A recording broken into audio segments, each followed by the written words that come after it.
ಎಲ್ಲರೂ ನಮಸ್ಕಾರ. ಇವತ್ತಿನ ಒಂದು ವಿಡಿಯೋದಲ್ಲಿ ಸಿಂಹರಾಶಿಯವರು ತಮ್ಮ ಜೀವನದಲ್ಲಿ ಫೇಲ್ಯೂರ್ ಆಗಲಿಕ್ಕೆ ಏನೆಲ್ಲ ಕಾರಣಗಳು, ಸಿಂಹರಾಶಿಯವರು ಜೀವನದಲ್ಲಿ ಅಸಫಲರಾಗಲಿಕ್ಕೆ ಏನೆಲ್ಲ ಕಾರಣಗಳು ಅಂತ ಈ ವಿಡಿಯೋದಲ್ಲಿ ತಿಳ್ಕೊಳ್ತಾ ಹೋಗೋಣ. ಈ ಸಿಂಹರಾಶಿಯವರ ಫೇಲ್ಯೂರಿಗೆ ಮೇನ್ ಕಾರಣ ಅಂತ ಹೇಳಿದ್ರೆ, ಇವರು ತಮ್ಮನ್ನು ಮಾತ್ರ ಒಂದು ಶ್ರೇಷ್ಠ ವ್ಯಕ್ತಿ ಅಂತ ತಿಳ್ಕೊತಾರೆ ಇವರು. ಅಂದರೆ ಇದಕ್ಕೆ ಅವರ ಅಹಂ ಕೂಡ ಕಾರಣ ಆಗ್ತದೆ. ಅಂದರೆ ಇವರು ಏನಂತ ಹೇಳಿದ್ರೆ, ತಮಗೆ ಮಾತ್ರ ಎಲ್ಲ ಗೊತ್ತುಂಟು, ಬೇರೆಯವರಿಗೆ ಏನೂ ಗೊತ್ತಿಲ್ಲ, ತಾವು ನಾನು ನಡೆದದ್ದೇ ದಾರಿ ಅಂತ ಅಂದ್ಕೋತಾರೆ. ಇದು ಏನಾಗ್ತದೆ ಅಂತ ಹೇಳಿದರೆ, ಇವರಿಗಿಂತ ಒಂದು ಅನುಭವಿ ವ್ಯಕ್ತಿಗಳು ಇವರಿಗೆ ಏನಾದರೂ ಸಲಹೆ ಕೊಟ್ಟರು ಕೂಡ ಅದನ್ನು ಇವರು ರಿಸೀವ್ ಮಾಡಲ್ಲ. ಇವರು ಒಂದು ವೇಳೆ ಅವ್ರದ್ದು ಏನಾದರೂ ಒಂದು ಸಲಹೆ ಕೇಳಿದರೂ ಕೂಡ ಅದನ್ನು ಕಾರ್ಯರೂಪಕ್ಕೆ ತರಲ್ಲ. ಈ ಥರ ಅಂದರೆ ಅನುಭವಿಗಳ ಮಾತನ್ನು ಯಾವಾಗಲೂ ನಾವು ಕೇಳಬೇಕು. ಇವರು ಎಷ್ಟು ಇದಾದರೂ ಕೂಡ ಅಂಥ ವ್ಯಕ್ತಿಗಳ ಮಾತನ್ನು ಕೇಳಲ್ಲ. ಇದು ಅತ್ಯಂತ ಆತ್ಮವಿಶ್ವಾಸ ಮತ್ತು ತಾನು ಅತ್ಯಂತ ಒಂದು ಶ್ರೇಷ್ಠ ವ್ಯಕ್ತಿ ಏನು ಅಂತ ಇವರ ಭಾವನೆ ಇವರ ಒಂದು ಲೈಫಲ್ಲಿ ಫೇಲ್ಯೂರ್ ಆಗಲಿಕ್ಕೆ ಮುಖ್ಯ ಕಾರಣ ಆಗ್ತದೆ. ಇನ್ನು ಎರಡನೇ ಕಾರಣ ನೋಡೋದಾದರೆ, ಇವರಿಗೆ ವಿಪರೀತ ಕೋಪ ಇರ್ತದೆ. ಈ ಸಿಂಹರಾಶಿಯವರಿಗೆ ತುಂಬ ಒಂದು ವಿಪರೀತ ಕೋಪ ಮತ್ತು ಕ್ರೋಧ ಇದು ಒಂದು ಜಾಸ್ತಿ ಇರ್ತದೆ. ಈ ಕೋಪ ಮತ್ತು ಕ್ರೋಧದ ಕಾರಣ ಇವರು ಲೈಫಲ್ಲಿ ಒಳ್ಳೊಳ್ಳೆ ವ್ಯಕ್ತಿಗಳನ್ನು ಮಿಸ್ ಮಾಡ್ಕೋತಾರೆ. ಅಂದರೆ ಒಳ್ಳೆ ಫ್ರೆಂಡ್ಸ್ಗಳನ್ನು ಮತ್ತು ಒಳ್ಳೆ ನಂಬಿಕಸ್ಥ ವ್ಯಕ್ತಿಗಳನ್ನು ಕೂಡ ದೂರ ಮಾಡ್ಕೋತಾರೆ. ಯಾಕಂದರೆ ಇವರದ್ದು ಒಂದು ಕೋಪಕ್ಕೆ ವ್ಯಕ್ತಿಗಳು ಆಟೋಮೆಟಿಕ್ಕಾಗಿ ದೂರ ಆಗ್ತಾರೆ. ಮತ್ತು ಈ ಥರ ಒಂದು ಅತಿಯಾದ ಒಂದು ಕೋಪದ ಕಾರಣ ಇವರು ಒಳ್ಳೊಳ್ಳೆ ಅವಕಾಶ ಕೂಡ ಮಾಡ್ಕೋತಾರೆ. ಇದು ಇವರ ಅತಿಯಾದ ಒಂದು ಕೋಪ ಭಾವನೆ ಕೂಡ ಇವರ ಲೈಫಲ್ಲಿ ಅಸಫಲತೆ ಆಗಲಿಕ್ಕೆ ಕಾರಣ ಆಗ್ತದೆ. ಮತ್ತು ಮೂರನೇ ಕಾರಣ ಅಂತ ಹೇಳಿದ್ರೆ, ಇವರ ಮಾತಿನಲ್ಲಿ ಒಂದು ಕಟುತ್ವ ಜಾಸ್ತಿ. ಈ ಸಿಂಹರಾಶಿಯವರದ್ದು ಮಾತಿನಲ್ಲಿ ಒಂಥರ ರಫ್ ಜಾಸ್ತಿ. ಅಂದರೆ ಇವರು ಮಾತಾಡುವಾಗ ಒಂದು ಕೇರ್ಲೆಸ್ ಆಗಿ ಮಾತಾಡ್ತಾರೆ. ಅಂದರೆ ಯಾವ ಟೈಮಲ್ಲಿ ಯಾವ ಥರ ಮಾತಾಡಬೇಕಂತ ಇವರಿಗೆ ಒಂದು ಗೊತ್ತಾಗೋದಿಲ್ಲ. ಅಂದರೆ ಎಲ್ಲಿ ಏನು ಮಾತಾಡಬೇಕು, ಯಾವ ಟೈಮಲ್ಲಿ ಮಾತಾಡಬೇಕಂತ ಗೊತ್ತಾಗಲ್ಲ. ಒಟ್ಟಾರೆ ಒಂದು ಮಾತಲ್ಲಿ ಒಂದು ಹಾರಿಸಿ ಬಿಡ್ತಾರೆ ಅವರು. ಅಂದರೆ ಆ ಮಾತಲ್ಲಿ ಒಂದು ರಫ್ ಇರ್ತದೆ. ಅದು ಯಾವ ವ್ಯಕ್ತಿಗಳ ಜೊತೆ ಯಾವ ಥರ ಮಾತಾಡಬೇಕು, ಸೌಮ್ಯವಾಗಿ ಮಾತಾಡಬೇಕಾ, ಈ ಥರ ಒಂದು ಇವರಿಗೆ ಒಂದು ತಲೆಯಲ್ಲೇ ಬರೋದಿಲ್ಲ.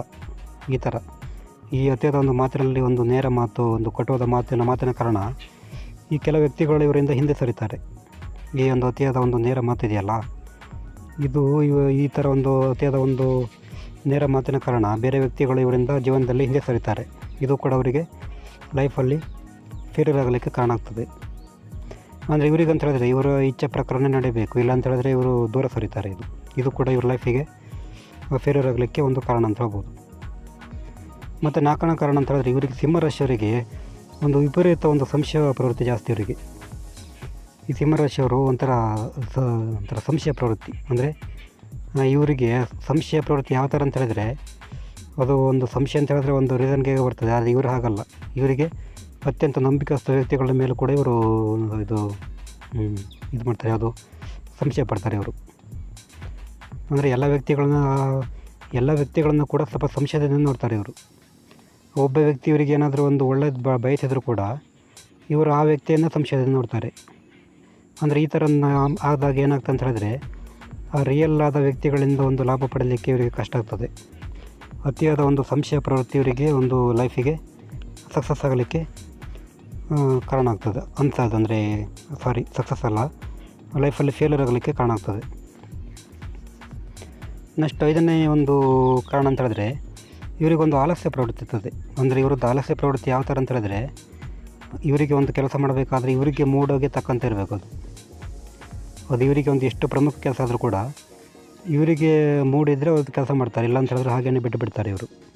ಅಂದರೆ ಒಂದು ಕೆಲಸ ಮಾಡ್ತಿರುವಾಗ ಅದರಲ್ಲಿ ಏನಾದರೂ ಒಂದೊಳ್ಳೆ ಆಸಕ್ತಿ ಕಳೆದುಕೊಂಡ್ರೆ ಅದನ್ನು ನಾಳೆ ಮಾಡೋಣ ಅಂತ ಮುಂದೂಡ್ತಾರೆ ಇವರು. ಇದು ಕೂಡ ಈ ಒಂದು ಅತಿಯಾದ ಆಲಸ್ಯ ಮತ್ತು ಕೆಲಸ ಮುಂದೂಡುವಂಥ ಪ್ರವೃತ್ತಿ ಕೂಡ ಇವರಿಗೆ ಒಂದು ಮಾರಕ್ಕಾಗಿ ಇವರ ಲೈಫಲ್ಲಿ ಅಸಫಲತೆಗೆ ಕಾರಣ ಆಗ್ತದೆ. ಇದಿಷ್ಟು ಸಿಂಹರಾಶಿಯವರ ಅಸಫಲತೆಗೆ ಕಾರಣಗಳು. ಇದನ್ನು ಪರಿಹಾರ ಸರಿ ಮಾಡ್ಕೊಳ್ಳೋದು ಏನಂತ ಹೇಳಿದ್ರೆ, ಫಸ್ಟ್ ಇವರು ಒಂದು ತಮ್ಮ ಈಗೋವನ್ನು ಬಿಡಬೇಕು. ತಾವು ಮಾತ್ರ ಶ್ರೇಷ್ಠ ವ್ಯಕ್ತಿ ಅಂತ ಹೇಳ್ಬಾರ್ದು. ಯಾಕಂದರೆ ಲೈಫಲ್ಲಿ ಎಲ್ಲರೂ ಕೂಡ ಅವರವರು ಲೆವೆಲಲ್ಲಿ ಶ್ರೇಷ್ಠ ವ್ಯಕ್ತಿಗಳನ್ನೇ. ತಾನು ದೊಡ್ಡ ಶ್ರೇಷ್ಠ ವ್ಯಕ್ತಿ ಅಂದ ತಕ್ಷಣ ಅದು ಯಾರು ಕೂಡ ತಲೆಬಾಗಲ್ಲ. ನೆಕ್ಸ್ಟ್ ಅಂತ ಹೇಳಿದ್ರೆ, ಅತಿಯಾದ ಕೋಪವನ್ನು ಬಿಡಬೇಕು. ಇವರು ಕೋಪ ಕಂಟ್ರೋಲ್ ಮಾಡದಿದ್ದರೆ ಇವರಿಗೆ ಲೈಫಲ್ಲಿ ಫೇಲ್ಯೂರ್ ಗ್ಯಾರಂಟಿ. ಯಾಕಂದರೆ ಇವರಿಗೆ ಈ ಸಿಂಹರಾಶಿಯವರು ಕೋಪದ ಕಾರಣ ತುಂಬ ಒಂದು ಲಾಸ್ ಮಾಡ್ಕೊಳ್ತಾರೆ ಇವರು. ಮತ್ತು ನೇರ ಮಾತು ಬಿಡಬೇಕು ಇವರು. ನೇರ ಮಾತಿದ್ರೆ ಪರವಾಗಿಲ್ಲ, ಆದರೆ ಕಟುವಾಗಿ ಮಾತಾಡೋದನ್ನು ಬಿಡಬೇಕು. ಈ ಕಟುವಾದ ಮಾತಾಡೋ ಕಾರಣ ಇವರು ಶತ್ರುಗಳನ್ನು ಹುಟ್ಟುಹಾಕುತ್ತಾರೆ. ಮತ್ತು ಬೇರೆಯವ್ರ ಮೇಲೆ ಒಂದು ಸಂಶಯ ಪ್ರವೃತ್ತಿನ ಬಿಡಬೇಕು ಇವರು. ಈ ಸಂಶಯ ಪ್ರವೃತ್ತಿ ಎಷ್ಟು ಬಿಡ್ತೀರೋ ಅಷ್ಟು ನಿಮಗೆ ಲೈಫಲ್ಲಿ ಸಕ್ಸಸ್ ಸಿಗಲಿಕ್ಕೆ ಕಾರಣ ಆಗ್ತದೆ. ಮತ್ತು ಕೆಲಸವನ್ನು ಮುಂದೂಡುವಂಥ ಒಂದು ಇದನ್ನು ಬಿಡಬೇಕು. ಇಷ್ಟು ನೀವು ಮಾಡಿದರೆ ಲೈಫಲ್ಲಿ ಸಕ್ಸಸ್ ಸಿಗ್ತದೆ. ಇದು ಸಿಂಹರಾಶಿಯವರ ಜೀವನದಲ್ಲಿ ಅಸಫಲತೆ ಅನುಭವಿಸಲಿಕ್ಕೆ ಮುಖ್ಯ ಕಾರಣಗಳು ಮತ್ತು ಪರಿಹಾರಗಳು. ನೆಕ್ಸ್ಟ್ ವಿಡಿಯೋದಲ್ಲಿ ಸಿಗೋಣ. ನಮಸ್ಕಾರ.